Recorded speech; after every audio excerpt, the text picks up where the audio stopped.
በጣም ብዙ እንድጠላው የሚያደርጉ ተግባራቶችን ስላደረገ ትላንት አንቺ ብዙ ነገር አድርገሻል፣ እሱም እሺ ብዙ ነገር አድርጓል። ሰላም ውድ የዩቲዩብ ቻናል ቤተሰቦች፣ በመላው ዓለም የምትገኙ ወገኖች ሰላማችሁ በያላችሁበት የዓለም ዳርቻ ይብዛልኝ። ሰላም ለሀገራችን፣ ፍቅር ለወገናችን ይሁን። ዛሬ ደግሞ እንደተከታተልነው ዳኒ ሩታን ከይስሐቅ ጋር ያለሽን ነገር ማቆም ግድ ይልሻል ብሎ በቃል አጋኖን የመጣው አብርሽን አገናኝቷት የተፈጠሩት ነገሮች ያው እንዳየነው ነው። የሚገርመኝ ነገር ማለት ነው አንድ ሰሞን ላይ ሩታን ፈላጊ፣ አሁን ደግሞ አብርሽና ሩታን አንድ ላይ እንዲሆኑ ፈላጊ። ብቻ የዳኒ ነገር ግራ ግብት ይላል ቤተሰብዬ። ትናንትም እንደተከታተላችሁት እንግዲህ ሩታ ሜሪንም አግኝታት ነበር። ከሜሪ ጋር የነበረሽ ማንነት ሁሉ ባንዴ እየጠፋ ነው ብላ በጣም ስትቆጣት ነበረ። እንዲሁም ደግሞ ጽጌን እንዳያችኋት በቃ ጽጌ ራሷ ሌላ ታሪክ ሆና ነው የመጣችው። እኔ ያስገረመኝ ማለት ነው ጽጌና ሩታ መጨረሻ ላይ ሜሪን አቆሟት አንድ ላይ መሄዳቸውን የገረመኝ። ሩታችን እዚህ ጋር ማለት ነው ምንም ቢሆን ሜሪ እህትሽ አክስትሽ እንደመሆኗ መጠን ማለት ነው የፈለገ ነገር ያው እሷ አንቺና አብርሽን ተታርቃችሁ ሰላም እንዲወርድ ፈልጋ ነው። ግን ቢሆንም በዚህ ልክ እሷን አቆመሽ በክብር ጠርታሻለች። ጽጌ ያው ጽጌ የተለመደ ግራ አጋቢ ባህሪ እንዳላት እናውቃለን። ግን ጥለሻት መሄድ አልነበረብሽም፣ እኔ እንደተሰማኝ ስሜት ማለት ነው። እና ግራ የገባኝ ነገር ደግሞ ከጽጌ ጋር አንድ ላይ ሆኑ እንዴ! ግራ የሚያጋባ እሷ ጽጌ ይስሐቅን ፈትናው ነበረ። እንዲያውም ሩታ እንዴት እንዲያነ ነገር ታረጋለሽ ብላ በጣም ታዝንባታለሽ ብዬ ስጠብቅ ጭራሽ አንድ ላይ ተያይዘው ነው የሄዱት። እንግዲህ ያሰቡትን ነገር እኛ አናቅም። ካስገረመኝ ነገር አንዱ እሱ ነው ማለት ነው ቤተሰብ፣ የጽጌና የሩታ አንድ ላይ መስማማት፣ በነገሮች ላይ መስማማታቸው ነው የገረመኝ። እንዲሁም ደግሞ አብርሽ እንግዲህ ትናንትና ከሩታ ጋር ሲነጋገር የነበረው ነገር የመጨረሻ የሚመስሉ ብዙ ነገሮች ውስጥ አሉ ማለት ነው። ሩታ ከሚገባው በላይ የቆረጠች ነው የምትመስለው። ያው ከይስሐቅ ጋር ምንም ነገር የላትም እስካሁን ድረስ። እኛ ኦዲየንሶችም በዚህ ነገር እንደዛ ብለን ነው የምናስበው። ይስሐቅ እንግዲህ ሩታ በከፋት ሰዓት ያው አውራት ነበረ። እንግዲህ አብርሽ በከፋው ሰዓት እነ ጽጌና እነ ፍቅርተ እንደነበሩት ማለት ነው። ስለዚህ ቤተሰብዬ ከዛ ውጪ ሌላ ነገር የለም። ደግሞ ልጁ በጣም እምነቱን አክባሪ ስነ ስርዓት ያለው ነው። በዛ ላይ ደግሞ አብርሽ ደግሞ ሩታን ሊከሳት የሞከረበት መንገድ አለ፣ ውጭ አድረሻል እያለ ማለት ነው። እና ይሄ የሆነ ተመልካች ላይ ኮንፊውዝ ነገር ለመልቀቅ ነው እንጂ ሩታ ብታድር እንኳን 100% በተአምር ማለት ነው በዚህ ደረጃ ይስሐቅ ጋራ ኮሚኒኬት ልታረጓት መሞከራችሁ ትልቅ ኤክስ የሚያሰጥ ነገር ነው አብልሽ ማለት ነው። ሜቢ ሰዎች ጋር ዘመድ ጋር የሆነስ ብቻ ሌላም ቦታ ሊሆን ይችላል። እናም እንግዲህ እንደዚህ የሆናችሁ ባትወነጃጀሉ ጥሩ ነው። ሩታ በዚህ ልክ ራሷን አትጠልም።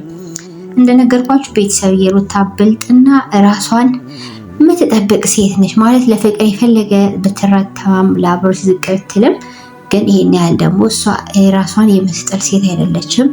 እኛ እስካሁን እንተማመንባታለን። እንግዲህ እንደዚህ ነው መስሎ የሚሰማን ማለት ነው።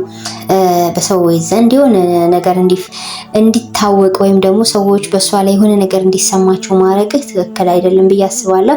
ሲቀጥል ግን አንተ በጣም አርፋጅ ነህ። አርፋጅ የሆንክበት ምክንያት ሩታ በማርኬ ምክንያት ወደ ቤት የተመለሰች ጊዜ የነበረህን ቻንስ ሁሉ ከነ ፍቅርተ ጋር በመዝለል ስላሳለፍከው ሩታ ደግሞ በአሁን ሰዓት ላይ በየመንገዱ እየቀጠርካት ሊቅርታ የሚመስሉ ነገሮች ውዥንብር በሆነበት ሰዓት ላይ ይሄን ነገር ማድረግክ ያው ኖርማሊ ነገሮቹ ሁላ እሷ ቁርጥ ባረገች ሰዓት አንተ ወደ ሌላ ዓላማ መሄድ ስለፈለክ ብቻ ነው፣ ሌላ ምንም ነገር አይደለም።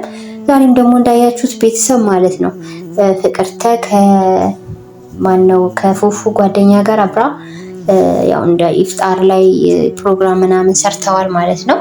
በነገራችን ላይ ተመሳሰላ ትላንትና ሩታ የለቀቀችው አንድ ቪዲዮ አለ ያው ከኢፍጣር ከይስሐቅ ጋር ማለት ነው። እና ወዲያው ደግሞ ፍቅርተ ለቀቀች። ስለዚህ ፍቅርተ ያው በየአመቱ አንዋሽም፣ በየአመቱ እንዲህ አይነት ነገር ታደርጋለች። ኢፍጣር በየአመቱ ከሌሎችም ጋር እንዲስብሰብ ማለት ባህሪ አላት። አዲስ አይደለም እውነት ለመናገር ግን ያው ተከታተለና ፉክክር አስመሰለባቸው። እንጂ እሷ ከዚህ ፊትም እንደዚህ አይነት ነገር ታደርጋለች። ሜቢ ለመጀመሪያ ጊዜ ሩታን ያየናት ልበል አይደለ? ከዚህ ፊት አላየሁም ምን እንጃ ካረሳሁት ማለት ነው። ስለዚህ ይሄ ምንም ኬዙ ችግር የለውም። ከዛ ባለፈ ግን ሴቶቹ መሀል ፉክክር እንዳይኖር መኮራረጅ እንዳይኖር ራሳችሁን ሆናችሁ ነው። እሺ ሩታ ከሩታ ፍቅርተ ከሩታን የምትኮራረጁ አይመስለኝም። ምክንያቱም የራሳችሁን ስብዕና አላችሁ ብዬ ስለማስብ ማለት ነው። በተረፈ ግን እንግዲህ ፍቅርተ ከማናቸውም ጋር አልሆንም ከዚህ በኋላ ከፉአድ ጓደኛ ጋራ ነው ብላለች። የሆነ የልጅ የሚመስል ቪዲዮ ነው እነሱ ጋር የታየው። የልጆች አይነት አይዲያ ያለው ነው ውስጡ። ለምን መሰላችሁ ቤተሰብ? በአንድ ጊዜ ፍቅርተ ከፉፉ ጓደኛ ጋራ ሌላ ነገር እንዳላቸው አርጋ ወይም እሱም እንደዛ አርጎ አስቦ መምጣቱ ትንሽ ይከብዳላ፣ ታማኒነት የለውም። ስለዚህ እናንተ ጋር አረጋጉት። በተረፈ ችግር የለም እንደፈለጋችሁ ሆናችሁ ብትመጡ እኮ አሁን ኦዲየንስ ደክሞታል። ለምን ደከመው? ሩታና አብርሽን ለማስታረቅ በጣም ስለለፋን ድካም ውስጥ ያለ ነው የሚመስለው። እንግዲህ ሩታት በጣም ይቀልደች ነው። ዘና ማለቷ በራሱ ለሜሪም ገርሟታል ትላንትና እና በቃ እንዴ ተበቃ አልቅሳ ህይወቷን ለማሳለፍ ደረጃ ደርሳ ከዚህ በኋላ ለምን ብላ ነው? በቃ እግዚአብሔር ድጋሚ ህይወት ሰጣታ በሳል። ስለዚህ እቺ ልጅ ከዚህ በኋላ ሽብር በሚመስል የህይወት መንገድ ውስጥ መሄድ የለባትም ብዬ ነው የማስበው። ግን ያው እኔ በሩታ የምተማመንባት ነገር ያልሆነ ነገር ውስጥ አትገኝም። እንደው አሁን ለጊዜው ከይሳቅም ጋር ብትሆን ኖርማሊ ወንድምና እህትነት ነገር ነው ያላቸው ቤተሰብዬ። ስለዚህ እነሱ አያሰጋም። ትንሽ ግራ የሚያጋባው የአብርሽና የሩታ ነገር ፍጻሜው ምን ይሆን የሚለው ነው። አይ የድሮ ነገራችሁን ሳስብ ነው እኔ ትንሽ የሚቆጨኝ። ለምን አላውቅም ብቻ ባይለያዩ ላለሁ የድሮ ነገራቸውን ሳይ የነበራቸው ነገር ሁሉ ምን አዲስ አበባ ባልመጡ አይደል ቤተሰብ እዛው ቡታጅራ እየሰሩ እዛው ቢኖሩ ይሻላቸው ነበር። ለማንኛውም ቤተሰብ ስለነበረ ቆይታ ክብረት ይስጥልኝ። ሁሌም እንደምለው ፍቅር ያሸንፋል። በሌላ ቪዲዮ እንገናኝ። ቸር ቆዩልኝ። እወዳችኋለሁ። ባይ ባይ።